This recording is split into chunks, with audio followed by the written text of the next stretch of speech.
She was just a maid. Until the Vampire CEO claimed her as his daughter. Part 3. Chapter 14. The Witch's Memory. Romina hadn't spoken to anyone in 2 days. Not Adrian. Not the guards. Not even the maid who gently left untouched food outside her door. Since the forced binding at the Blackstone court, her soul had felt hollow, like a room someone had broken into and rearranged without permission. She tried to ignore it. She tried to fight it. But her blood pulsed with Fortunato magic now. She could feel it humming beneath her skin, whispering things in a language she didn't know. Worse, she had dreams. Dreams that weren't hers. A woman standing under a blood moon. A man's voice shouting her name. A forest turning to ash. And always the same phrase. She is the lock. She is the key. On the third night, Romina left her room.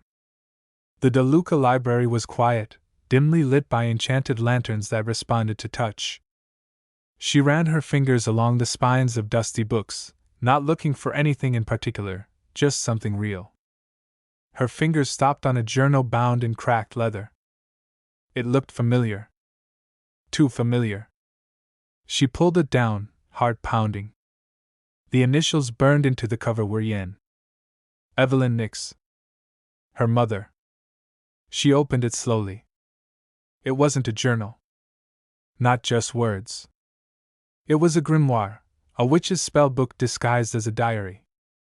The pages shimmered faintly with protective wards, spells that only responded to blood. Romina's blood. As soon as her thumb brushed a word on the first page, it glowed, soft gold under her skin, and the book opened on its own. To my daughter, if you are reading this, you've found your way into the darkness. Or it has found you. Romina sat down, breath caught in her chest. I tried to keep you from this fate. I hid you, I sealed your magic, I buried the truth. But blood cannot be denied. And legacy always returns. Tears blurred her eyes, but she kept reading. You are the heir to both worlds. The last witch of the Nix line, and the only living child born from a vampire's mark of love, not power. That makes you rare. That makes you dangerous. That makes you the prophecy. Romina turned the page. The ink darkened. There will be 2. One born of vengeance. One born of guilt. Both will want you. Both will love you. One will save the world. The other will burn it to save you. She stared at the words, heart in her throat. Their war will break you, Romina. But your choice will shape eternity.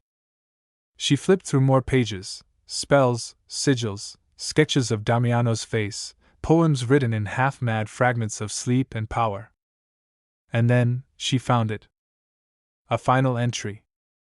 A drawing of a crown made of thorns and flame, with her name written beneath it in glowing ink. Romina Nix. The Witch Queen of the 2 houses. The book fell from her hands.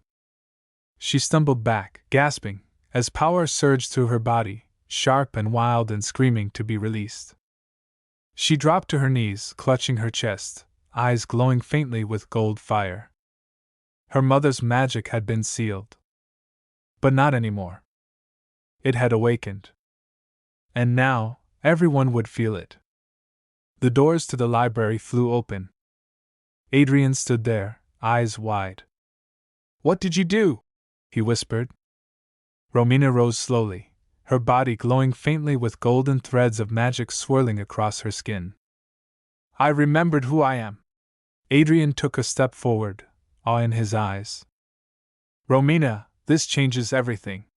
No, she said, voice quiet but firm. This is everything. He reached for her. But she didn't move. Because even through the rush of inherited power, prophecy, and pain, one truth screamed louder than all the others. She had been born into a war. But she would end it on her own terms. Far away, Damiano Fortunato woke from a dead sleep with blood on his tongue and a single word in his mind. Awakened. Chapter 15: Adrian's Ultimatum. Romina didn't sleep after unlocking the grimoire. She couldn't. The magic rushing through her veins was like lightning without an outlet, pure, wild, unstable. Every breath she took felt like it could ignite the walls. She'd spent the night trying to calm herself, poring through spellwork and memories she didn't remember learning, speaking words that came from someone else's mouth, her mother's voice, echoing through her blood. She was power now. And everyone wanted to control it. Adrian found her in the greenhouse just before sunrise. He moved carefully, as if approaching something sacred or dangerous. Romina sat barefoot in the middle of the enchanted roses, cross-legged, her eyes closed, her palms glowing faintly with golden light. The plants leaned toward her. The silver ivy pulsed with her energy. Even the air felt warmer.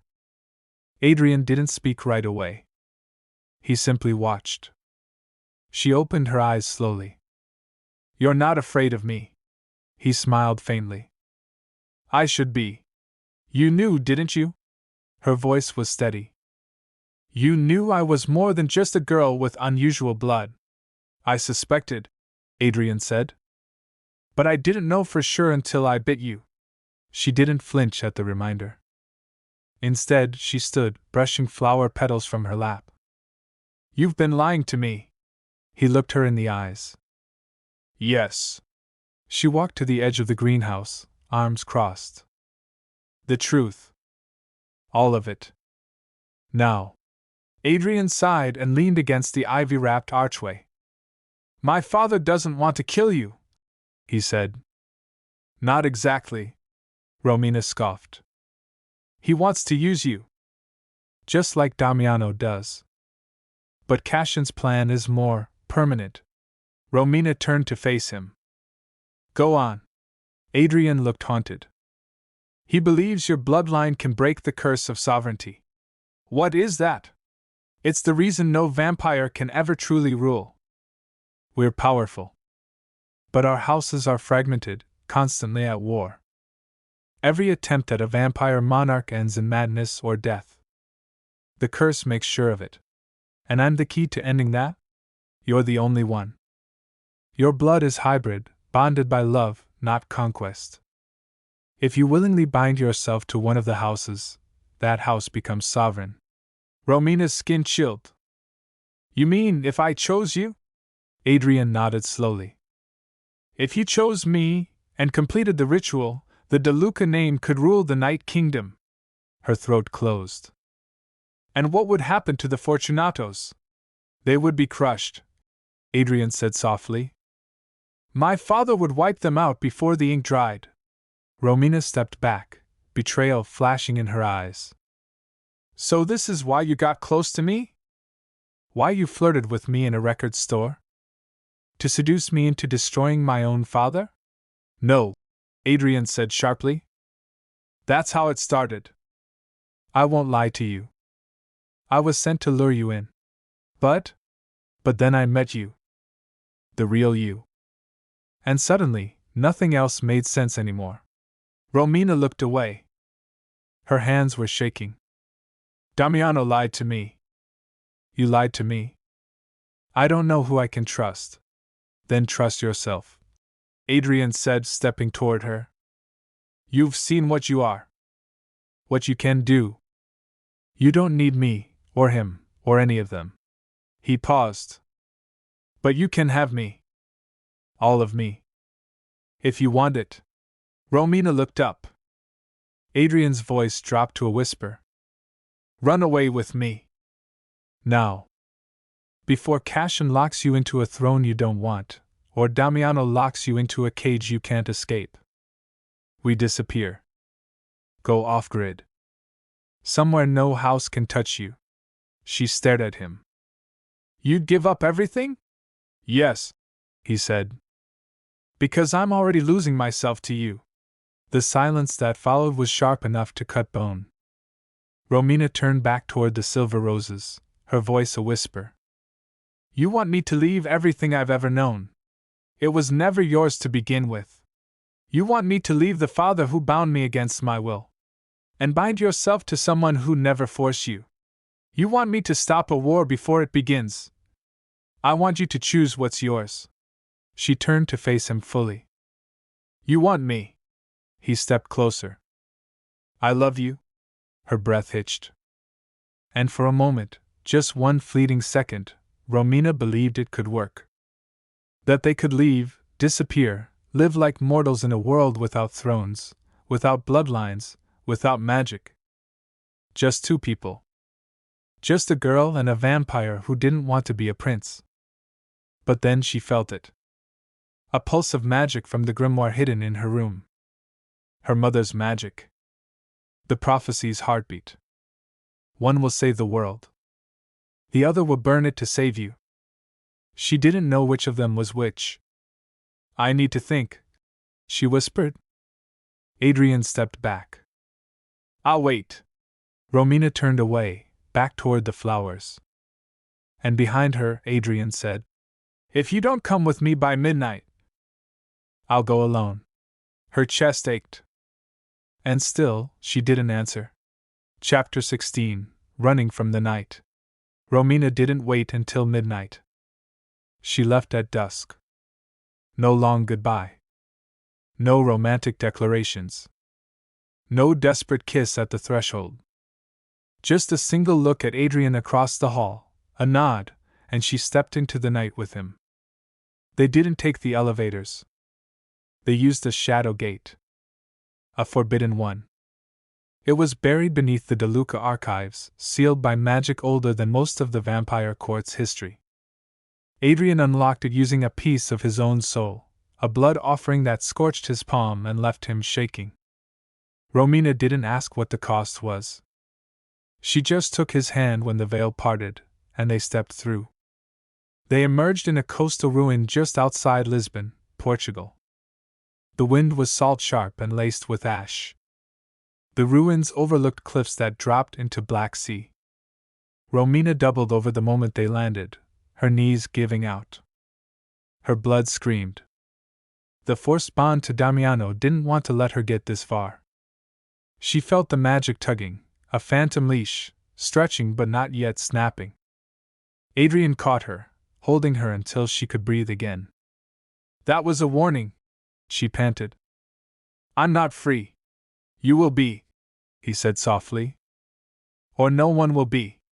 They spent the first night in a shelter ward hidden in the ruins, an ancient magical bubble created by rogue witches to hide from vampire hunters centuries ago. Romina sat curled in a threadbare cloak, firelight dancing across her face. Adrian sat nearby, arms resting on bent knees, eyes glowing faintly in the dark. You don't have to be afraid, he said quietly. She didn't respond. You did the right thing, Romina. Her voice cracked when she finally spoke. Then why does it feel like I'm the villain? Adrian looked at her like she was the most sacred thing in the world. Because you're the only one who still cares what's right. By the second night, they were moving again, a string of teleport runes across abandoned ley lines that hadn't been used since the Witch Wars. Romina was getting stronger. Her magic reacted to everything now. Her mood could spark candles. Her fear cracked glass. Her dreams bent time around her, creating pockets of past memories she didn't recognize. At one point, she fell asleep in Adrian's arms and woke up in a moment from her childhood, her mother singing a lullaby made of stars. Adrian was there too. But he was watching from the shadows. Not part of the memory. Part of her. On the fourth day, they were ambushed. They had stopped in a town nestled in the Carpathian Mountains, hoping the wards from the old witch villages would mask Romina's signature. They didn't. Damiano's guards found them in a market. Two vampires dressed like mortals, their aura masked, but not perfectly. Adrian noticed it first. Don't run, he said softly. Romina tightened her grip on the woven basket in her hands. Why? Because they already know we're here. The fight was brutal. No glamour. No elegance. Just raw vampire violence in the back alleys of a dying town. Adrian tore through one of the guards with a feral efficiency Romina had never seen, all flashing teeth, bare hands, and blood-slick pavement. But the second guard wasn't sent to kill. He was sent to grab her. Romina saw him coming just in time. Her magic surged unbidden, fire and wind and kinetic force exploding from her hands. The man slammed into a wall. Unmoving. Her fingers trembled. I didn't mean to. Adrian pulled her close, eyes wide with both awe and something like fear. You're changing, he whispered. Romina didn't answer. Because deep down, she knew. It wasn't just the magic growing inside her. It was her. That night, they found a temporary safe house in an abandoned monastery high in the cliffs.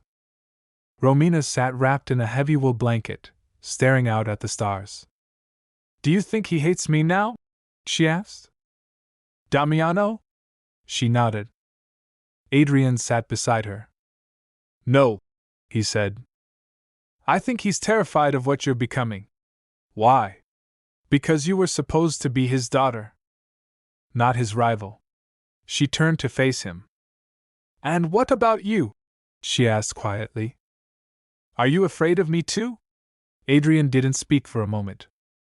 Then he leaned forward and kissed her, slow, reverent, full of everything he hadn't said. When he pulled away, his voice was soft. I'm in awe of you. But as the wind howled beyond the cliffs, Romina sensed it. A storm was coming. Not the kind with rain. The kind with blood. Back in the Fortunato war chamber, Damiano stood over a map scorched by spell fire. His agents placed markers across Europe, each one where her magic had flared. He touched the most recent one. A monastery. She's growing too fast, said one of the generals. Damiano didn't look up. She was meant to be a daughter, he murmured. And now? The general asked. Damiano turned slowly, eyes glowing with grief and rage. No, he said.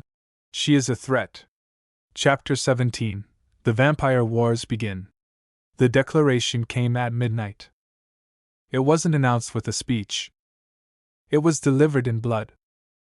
Cassian de Luca sent a single black rose, enchanted, dead, dipped in the ashes of a burned Fortunato outpost, to every major house across the vampire syndicate. Attached was a card, written in his immaculate, ice-pure handwriting. The Fortunato line has violated sacred law. The girl is ours. The war begins now. Cassian de Luca, sovereign in claim. The world shifted overnight. Romina felt it before she saw it. She and Adrian were still hiding in the cliffs near the monastery when the spell line shattered. Magic ruptured the ground.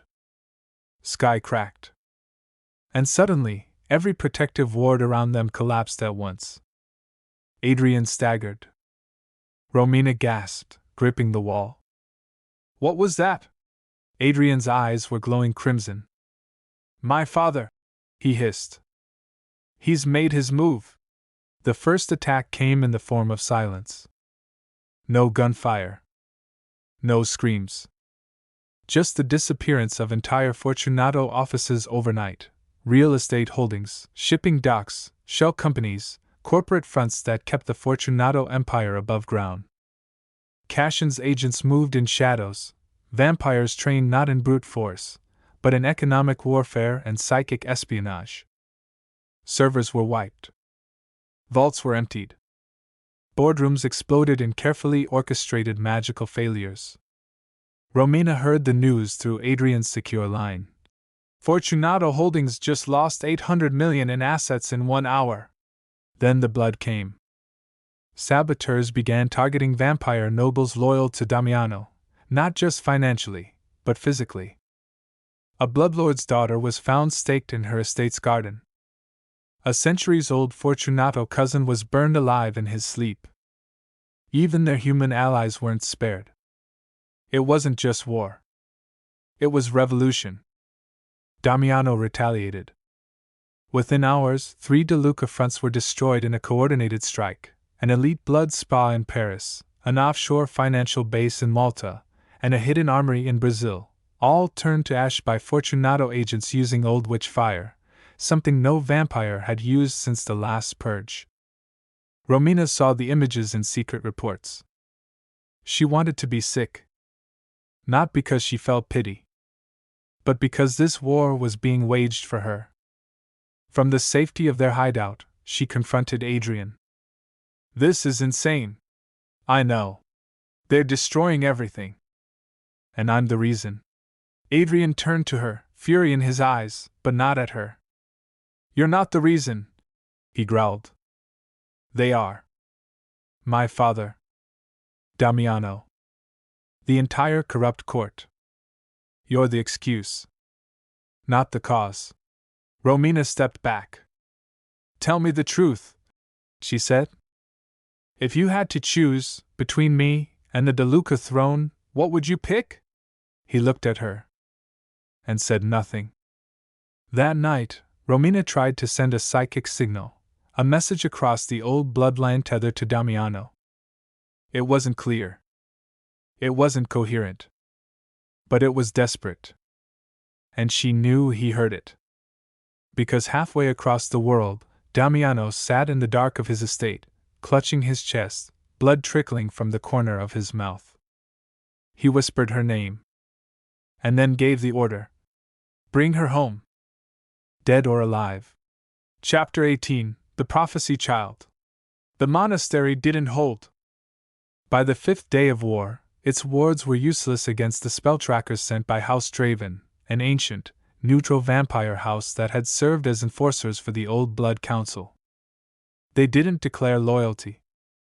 They didn't take sides. They just hunted. Romina and Adrian didn't hear them coming. But they smelled the spell fire. And then the sky split open. Adrian fought viciously. But he was outnumbered. 4 against 1, and they didn't want to kill him. They wanted her. Romina tried to run, but a containment hex hit her from behind. Her limbs froze. Her vision swam. Magic curled like chains around her wrists. As she collapsed, she saw Adrian's face, blood running from his mouth, fury in his eyes, right before they vanished in a blink of light. She woke in a stone room lit by blue witch light. Cold chains bound her wrists. Not physical, magical. Enchanted with suppression runes, designed to dull her senses and silence her spells. House Draven's interrogators did not speak often. They didn't need to. Instead, they stood in the shadows, taking notes as her blood was tested, her aura scanned, and her memories prodded with dull psychic blades. One of them, a female vampire with white eyes and gray braids, finally addressed her. "You are the prophecy child," she said. "The one they feared." Romina didn't answer. The vampire stepped forward. "You were born from a forbidden bond, a witch and a vampire. That kind of power doesn't sleep. It waits." Romina's chains began to hum. "You don't know what you are yet," the woman whispered. "But it's waking." They kept her isolated. No sound. No light. No Adrian. She didn't know if he was alive. Didn't know if he'd been taken, or killed, or worse, returned to his father. The fear gnawed at her like frostbite. And then, the dreams began. She dreamed of her mother.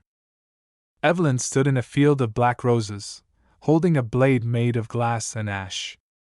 "You were never meant to be safe," Evelyn said, her voice echoing through dream space. "You were meant to break the chain." "Break what?" Romina whispered. But Evelyn only said, "Blood is power. But only love can crown it." Romina woke screaming. And the magic exploded. The suppression chains shattered instantly, flooding the cell with gold-white light. Every rune on the walls burned. The stone cracked. A psychic wave blasted through the complex, knocking out half the guards. Romina stood, breathing hard, glowing with pulsing veins of ancestral energy. She wasn't just a witch. She was a source. And nothing could hold her now. As she stepped into the corridor, guards flinched and fell back. One reached for his weapon. Romina didn't lift a finger. The walls bent. His sword turned to dust.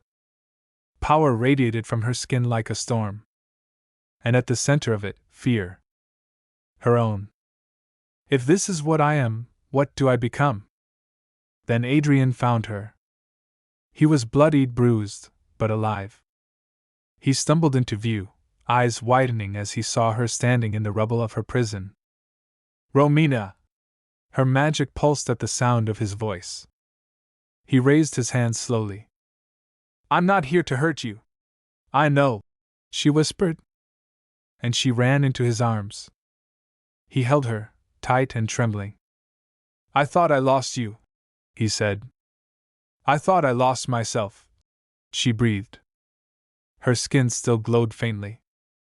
Magic curled around them like smoke, wrapping them together in a protective shell of golden energy. Your mother's power, Adrian said softly. It's alive in you. Romina looked up at him, her eyes full of light and terror. I think it always was. Outside, the Draven estate shook as her unleashed aura cracked the sky. A bloodline had awakened. And all across the vampire world, every house felt it. Damiano woke from a vision, eyes full of fire. Cassian shattered a crystal goblet in his hand. The balance had shifted. The prophecy child had risen. And no one could control her now. Chapter 19: Father versus Lover. Romina was dragged into the throne chamber, her wrists bound in enchanted silver. The guards flanking her didn't speak. They didn't need to. She knew where she was going. And who was waiting. The massive obsidian doors swung open, revealing the bloodlit hall. 2 thrones stood at opposite ends of the room, each occupied. To her left sat Damiano Fortunato, her father. Cold, commanding, with shadows curling around his shoulders like a mantle. To her right sat Cassian de Luca, ruler of the rival house. Regal, cruel, and unreadable. And standing between them, tense, conflicted, was Adrian. Romina's breath caught. She was no longer just a runaway daughter or a prophecy. She was the fulcrum. The reason for the war. Cassian stood first. She belongs to no one yet, he said. Let her choose. Damiano's voice was like thunder. She's my daughter. This charade ends now.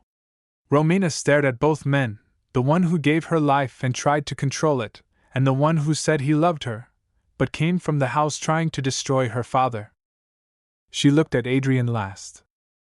I want to hear it from you, she said. Adrian stepped forward, guilt in his eyes. I never wanted to choose sides, he said. I chose you. Romina's heart twisted. But this wasn't about feelings. It was about fate. She stood straight, her voice clear. I won't be a prize. Both Damiano and Cassian tensed. I will not be ruled by either of you, she said.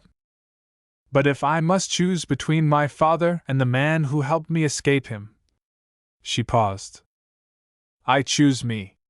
Neither man spoke. Romina turned and walked away, leaving the decision hanging in silence, a war still poised on the edge of her heartbeat. Chapter 20: Betrayal by Blood. Romina sat alone in the quiet chamber beneath the fortress. The confrontation had drained her, but something deeper lingered, a tension that had nothing to do with war or bloodlines. It had to do with Adrian. He appeared just before midnight. I need to tell you something, he said. Romina didn't move. Then say it. Adrian stepped closer, hesitating. There's a part of me I've hidden. A truth about what I am. She turned slowly, wary. I'm not just vampire, he said. I'm part demon. My mother was bound to Cassian in a blood pact. I inherited her nature, and her orders. Romina's stomach dropped. What orders? Adrian's face tightened. I was sent to find you. To gain your trust. To deliver you to my father when the time was right. Her hands curled into fists. So it was all a lie. No, he said quickly. Not after I met you. Everything changed. Romina stood, fury rising. You were part of this from the beginning. I fought it, he said. I broke the link. I chose you. You were supposed to be different, she whispered. But you're just like him. Adrian's voice cracked. I didn't ask for this blood. But I would give it up for you. Romina turned away. And this time, when she walked out of the room, she didn't look back. Chapter 21. The Curse Awakens. Romina had been avoiding sleep. She couldn't risk another vision. But exhaustion finally claimed her in the early hours, and when she closed her eyes, the dream wasn't a dream at all, it was a warning. She stood in a vast, crimson wasteland. Two towering vampire fortresses loomed in the distance, the house of Fortunato and the house of De Luca. Both were split down the middle, bleeding stone and shadow. In between them was a field of fire. And at the center of the fire, she saw herself. Lying still. Dead. The earth cracked. The sky caved in. The empires began to collapse, thrones crumbling, blood turning to ash, ancient spells unraveling like torn cloth. And then she heard the words, not spoken, but inscribed in her very blood. If she dies, they all fall. She awoke gasping, her hands glowing with golden light. Veins lit up beneath her skin, pulsing with something ancient, something that had been buried in her since birth. The curse wasn't symbolic. It was real. The witches in the sanctuary responded quickly. They summoned old scrolls, forbidden tomes, and grimoires thought lost to time. Every divination, every scrying, every spell confirmed the same thing. Romina Jennings was bound to the survival of the vampire world.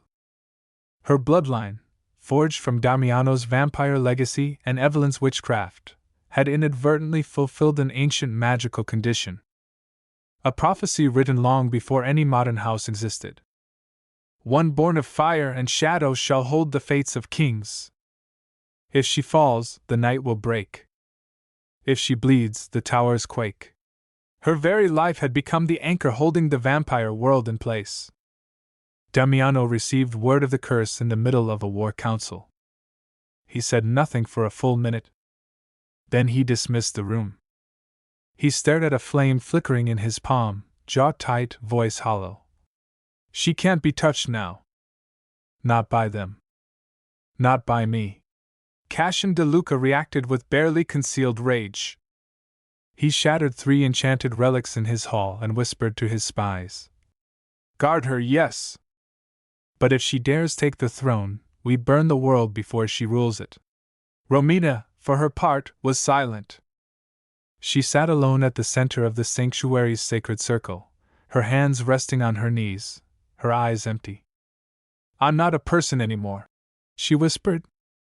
You're more than one, a witch elder replied. You're a curse in the shape of a girl. Later that night, Romina stood before a mirror. She touched her reflection, the glow in her veins, the fire beneath her eyes, the storm in her breath.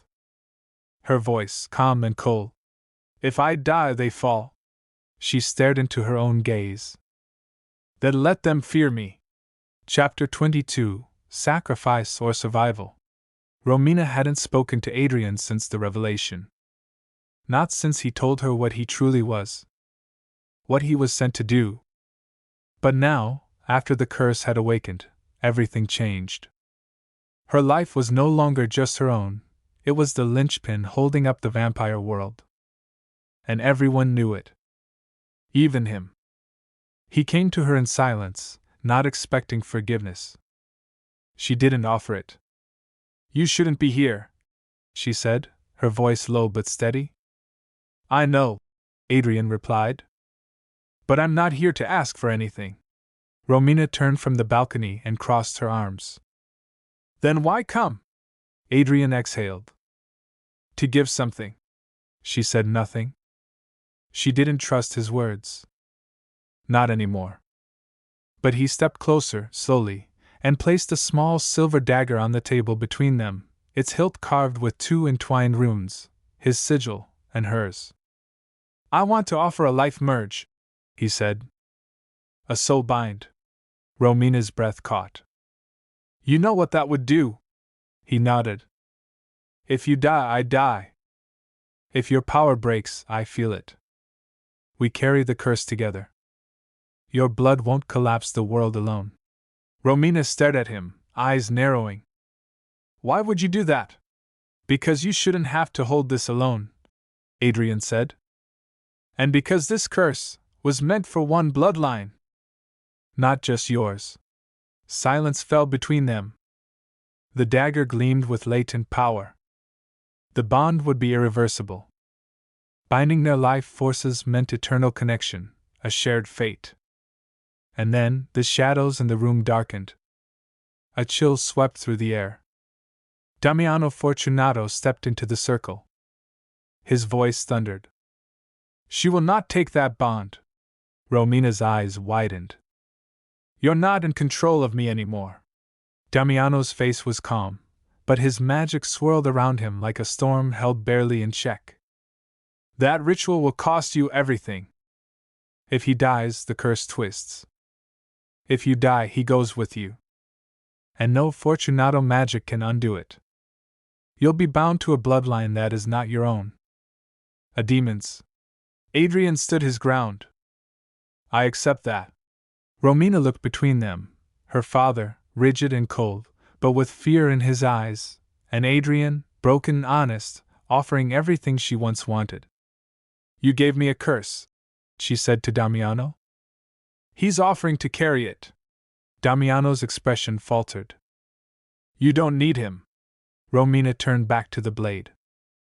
I need someone who doesn't see me as a weapon. She reached out. Her fingers hovered above the hilt. But she didn't take it. Not yet. That night, she sat alone in the sanctuary chamber, staring at the dagger by candlelight. The choice sat heavy on her chest. Merge her life force with Adrian's, and risk anchoring her fate to someone who had already betrayed her. Or refuse, and carry the curse alone, until it either destroyed her, or the world around her collapsed trying to contain it. Outside, the wind howled. Inside, her heartbeat matched the flame. And by morning, she still hadn't decided. Chapter 23, The Blood Wedding. The decision was made at dawn. Romina stood in the sanctuary circle, eyes burning from a sleepless night, her hand wrapped tightly around the silver dagger Adrian had given her. The curse wasn't weakening. It was evolving. Her magic surged beyond control, her bloodline responding to ancient bindings that no witch or vampire fully understood. She couldn't risk waiting any longer. The merge alone wasn't enough. She needed to seal it. Permanently. The witches of the sanctuary gathered in silence. They had not performed this ritual in centuries, the rite of the bound flame, a wedding not of love, but of fate, power, and sacrifice. It was a binding beyond vows. It tied blood to blood. Life to life. Magic to legacy. If either Romina or Adrian died after the ritual, so would the other. But more importantly, it would finally give structure to the curse that had been tearing her apart. And stabilize both vampire empires. For now. Damiano stood in the doorway as the witches prepared the ritual chamber. His expression unreadable. You're choosing him, he said. Romina didn't look away. I'm choosing survival. You'll tie yourself to a demon. I was born of a curse. You made sure of that. Damiano's eyes darkened. And if he fails you? Romina stepped forward. Then I still die on my own terms. Not yours. Adrian arrived just before the circle was sealed. He wore black, not ceremonial armor, not royal garb. Just black, simple and stark. He knelt before her. "I'm not asking for forgiveness," he said. Romina met his gaze. "Good. You're not getting it." But she offered her hand. And he took it. The ritual began. 12 candles. A ring of flame. 2 blood offerings. Romina and Adrian stood inside the circle, palm to palm, a silver thread of magic pulsing between their joined hands. The High Witch drew the blade and made the first cut, across Romina's left palm. Then Adrian's. Their blood met in the air, glowing golden red, and as it touched the center flame, a surge of power erupted through the chamber. Wind howled. Stone cracked. Every torch went out. When the light returned, they were bonded. Not just by choice, but by bloodline, by curse, and by eternity. The High Witch placed a black ring on Romina's finger. One forged from the dust of fallen vampire thrones. A symbol of unity. A warning to the world. Adrian leaned forward, whispering against her ear. "Now I carry it with you." Romina exhaled, steady. "You'd better keep up." Outside, the sky burned violet. Storm clouds gathered. Far away, Cassian De Luca stood in his war room, watching the horizon. "They've done it," he muttered. His second-in-command stepped back in fear. "Should we respond?" Cassian's jaw clenched. "No. Not yet." But his eyes glowed with fury. "She's not a bride. She's a weapon. And now, she's anchored." Romina stepped out of the ritual chamber that night with Adrian beside her, both altered by the blood bond, their energies pulsing in sync. She wasn't at peace. But for the first time, the curse was contained. The war hadn't ended. But something far older, far deeper, had begun. Chapter 24: Father's Last Stand. The ritual was barely a day old when the attack came. The fortress wardings shattered just before midnight, not through brute force, but by something older, darker. Cassian. He had waited for the bond to seal, for Romina and Adrian to be locked together in fate. Then he struck, determined to kill them both before the new power base could stabilize. The De Luca forces didn't knock. They descended, swift, precise, deadly. Shadows melted through the stone corridors. Witches screamed. Vampires fell. Fire met frost. Magic ripped the sky in half. Romina and Adrian were still recovering from the binding when the alarm bells rang. "Cassian's here," a guard shouted. He's inside." Romina didn't hesitate. She ran toward the throne chamber, energy flickering at her fingertips. She reached the grand hall just in time to see Cassian himself crossing the threshold, a long black blade in one hand, and pure hatred in his eyes. But standing between Cassian and Romina was Damiano. He looked older than she remembered, not physically, but emotionally. Worn. Heavy. And determined. Cassian raised his blade. "You're in my way. She's my daughter. She's a threat to everything we built." Damiano's eyes narrowed. "Then everything we built deserves to burn." Cassian moved first, fast, deadly, silent. But Damiano was faster. The two ancient vampires collided in a storm of steel and spell fire. Their magic clashed like thunder, shaking the foundations of the fortress. Every blow from Cassian was designed to kill. Every counter from Damiano was meant to protect. Romina watched in stunned silence. Her father was fighting not for power, not for pride, but for her. Then the blade came. Cassian struck low, fast, and Damiano wasn't fast enough. The black steel drove through his side, piercing his ribs, missing his heart by inches. He fell. Romina screamed. Adrian pulled her back, but it was too late. Cassian stood over Damiano, blade dripping. "It was always going to end like this," he hissed. Romina's voice cracked with rage and grief. No. It ends with me. She stepped forward, eyes blazing, hands glowing, the magic of two bloodlines pulsing in her veins. Cashin sneered. You would strike me now? So soon after your precious bond? I will destroy anyone who touches what's mine, she said. And her voice wasn't just hers anymore. It carried the echo of witches, vampires, queens, and curses. Cashin flinched. He turned and vanished into mist, gone for now. Romina dropped to her knees beside Damiano, pressing her hands to the wound.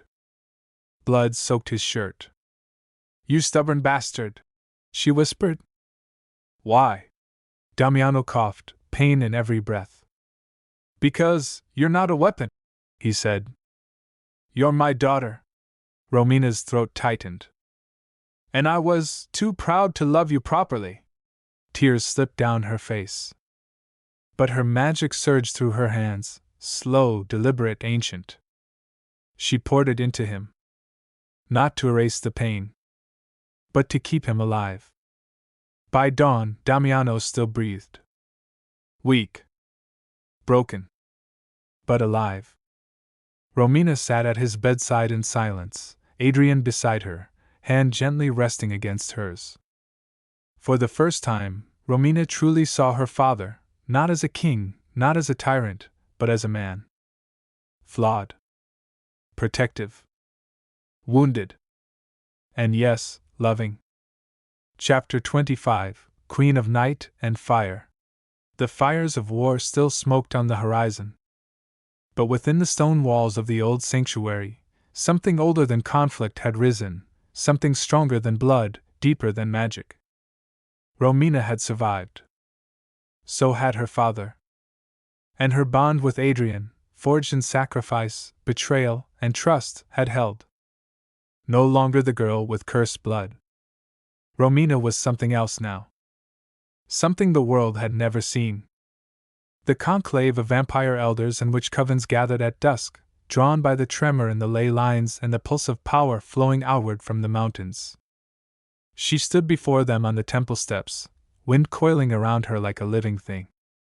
Her hair lifted in the magic-charged air, eyes gleaming with the light of two heritages finally aligned. Witch fire burned on one hand. Vampire shadow curled on the other. In her blood both. In her spirit more. I did not ask for this, Romina said. I did not ask to be your curse or your weapon. She looked out over the ancient houses, Fortunato and De Luca banners sagging, burned from war and fear. But you made me this way. Silence. Then she raised her hands. And now I make myself. Romina turned to Damiano. He stood, pale and weakened but proud.